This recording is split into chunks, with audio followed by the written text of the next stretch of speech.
శ్రావణ మాసం సందర్భంగా అండి భక్ష్యాలు చేశాను పెసరపప్పుతో. చాలా బాగా వచ్చాయండి.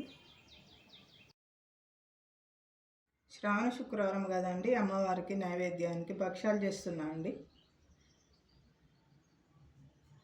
పెసరపప్పు నానబెట్టానండి, భక్ష్యాలకు ఉడకబెడుతున్నాను, వాటర్ పోస్తున్నాను.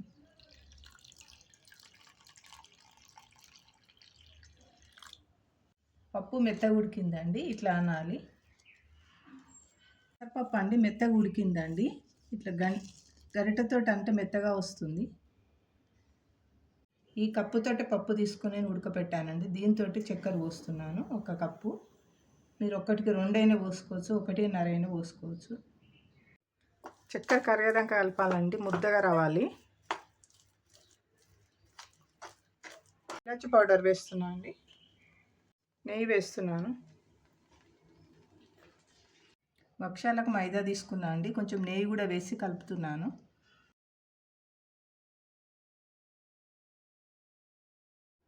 మెత్తగా కలపాలండి. భక్ష్యాలకు అండి పెసరపప్పు పూర్ణం అండి ఇది. మైదా పిండి అండి, ఇందులో పసుపు వేసి కూడా నేను కలిపాను.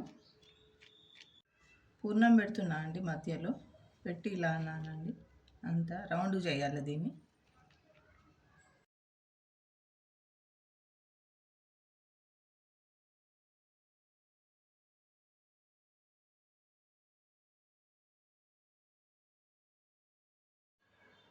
భక్ష్యాలు కాలుస్తున్నాను అండి.